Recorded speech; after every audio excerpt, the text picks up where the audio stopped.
코로나19 확진자, 어제만 해도 345명으로 2달 만에 가장 적었는데 딱 하루 만에 바로 다시 400명대로 늘어났습니다. 목욕탕, 병원, 스크린 골프장, 방역수칙 어기고 다 같이 식사까지 한 교회.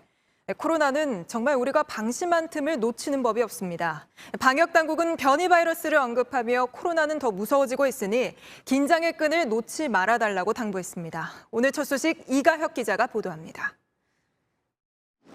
방역당국은 아직 경각심을 풀면 안 된다고 강조합니다. 특히 변이 바이러스가 변수입니다.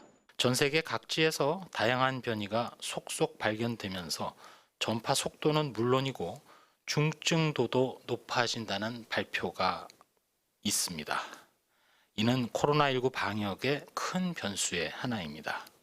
현재 국내 상황은 확진자 1명이 0.82명에게 전파하는 정도로 유행 억제 수준. 만약 전파력이 높은 영국발 변이 바이러스가 국내에 퍼지면 확진자 1명이 1.2명에게 전파하는 유행 확산 수준으로 심각해진다는 게 방역당국의 판단입니다. 게다가 이 변이 바이러스의 위험성이 다 드러난 것도 아닙니다. 더군다나 오늘 아침 영국 정부의 발표에 의하면 치명률도 더 높아질 수 있기에 매우 두려운 상황입니다.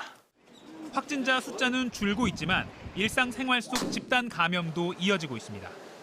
아동시설에서 또 한 제조 공장에서도 그리고 스크린 골프장과 목욕탕에서도 확진자가 계속 늘어나고 있습니다. 부산 해운대의 한 소규모 교회는 방역 수칙을 어기고 대면 모임을 해오다 오늘까지 확진자 8명이 나왔습니다. 이들은 대면 예배가 금지됐을 때 교회에 모여 예배를 하고 함께 식사도 했습니다. 내일은 종교활동 제한이 완화된 이후 첫 일요일입니다. 방역당국은 철저히 방역 수칙을 지켜달라고 당부했습니다. JTBC 이가혁입니다. 교회도 내일부터는 모여서 예배할 수 있고 모두들 아주 조금이나마 일상을 되찾았는데 우리 아이들 학교는 어떻게 해야 할까요? 아이들이 정말 집에만 있어야 했던 지난해와는 달라야 하지 않겠냐는 분위기 속에 오늘은 국무총리도 나섰습니다. 3월 새 학기부터는 정상 등교할 수 있는 방안을 검토하라고 교육부에 지시했습니다. 이 소식은 김나한 기자입니다. 네, 일단 친구들이랑 놀이하는 것도 굉장히 중요한 것 같고 온라인을 통해서 학습할 수 있는 부분이 좀 제한적인 것 같아요. 엄마도 많이 힘들어하고 방역은 잘 될 거라고 믿고 있고요. 잘 된다는 조건이면 충분히 보낼 수 있을 거라고 생각해요.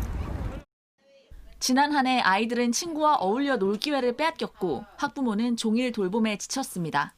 올해도 똑같아선 안 된다는 공감대 속에 국무총리도 나섰습니다. 교육부는 방역당국과 협의하여 신학기 수업 방식과 학교 방역 전략을 미리미리 준비해 주시기 바랍니다. 유치원생과 초등학교 저학년부터 등교하는 방안을 검토하자는 이낙연 더불어민주당 대표의 어제 발언에 이은 겁니다. 특히 초등학교 안에서의 코로나19 감염 위험이 비교적 낮다는 연구 결과를 근거로 들었는데 방역당국에서도 깊이 논의해보겠다는 입장을 밝혔습니다. 세계보건기구에서는 학교가 특별히 초등학교를 중심으로 대규모 집단 감염 환경이 된 바는 없다는 그런 얘기를 한 바 있습니다. 향후 초등학교 저학년 이하의 코로나19 위험도를 다시금 세밀하게 평가를 하고. JTBC 김나한입니다. 코로나는 다른 방식으로도 우리 삶을 병들게 하고 있습니다. 대학가를 46년째 지켜온 터줏대감 분식집도 또 13년째 학생들의 사랑방이 돼준 카페도 코로나를 이기지 못한 채 속속 쓰러지고 있습니다. 먼저 정정문 기자가 대학가를 돌아봤습니다. 신촌 대학가를 13년째 지키고 있는 한 카페입니다. 계단에 운영자의 편지만 덩그러니 붙었습니다. 고강도 사회적 거리 두기가 이어진 지난 2달. 심야 일용직으로 버텼지만 다시 문을 연 첫날 절망을 느꼈다고 했습니다. 식자재를 환불하고 일용직으로 돌아간다고 썼습니다. 이대 앞을 46년째 지킨 분식집도 지난해 7월부터 휴업 상태입니다. 휴가 기간에 수리할 줄을 알았는데 왜 안 하시냐 그랬더니 급히 서두를 필요가 없고 괜히 해봐야 뭐 인건비 빼고 어쩌고 하면 별로 뭐 남는 것도 없고 적자라고 힘만 들. 홍대 앞도 사정은 비슷합니다. 2004년 문을 연 국내 최대 규모 만화책 전문 서점이 2월을 끝으로 온라인 서점만 운영하기로 했습니다. 만화 애호가들 사이에선 아쉬움의 목소리가 나옵니다. 그 감성적인 면모들이 확실히 온라인으로 넘어가게 되면 되게 부족한 점들이 있을 것 같아요. 직접 보고 수도 없고 만져볼 수도 없고. 상인들은 단기적인 지원금이나 보상책보다는 정부가 백신이나 치료제 보급에 힘써달라고 주문합니다. 큰 도움은 안 된다고 저는 말씀드리고 싶어요. 한 달 월세도 안 되는데 지원금보다는 하루빨리 백신을 공급을 해서 국민들이 안전을 하게끔 다닐 수 있었으면 좋겠습니다. JTBC 정종문입니다. 이런 자영업자들 손해를 보상해주자는 움직임은 정치권에서 계속되고 있습니다. 정부와 여당 그리고 야당도 모두 보상하자는 입장은 같습니다. 하지만 문제는 누구에게 어떻게 주느냐인데요. 여야의 남은 쟁점을 서준석 기자가 이어서 짚어봤습니다. 국민의힘 최승재 의원은 소상공인들의 코로나 피해를 보상해주자는 법안을 발의했습니다. 발의 시점은 여당 의원들보다 빠릅니다. 당 지도부 생각이 반영된 걸로 보입니다. 정부와 여당이 4차 재난지원금에 대해서 논의를 하고 있습니다만 소상공인, 중소기업, 자영업자 이들에 대해서 보다 집중적으로 지원하는 것이 저는 보다 더 많은 효과를 가져올 거라고 생각합니다. 현재 여당과 정부도 입법을 통해 손실보상을 추진하겠다는 입장. 우선은 2월 국회 초반이라도 법안을 내었으면 좋겠고요.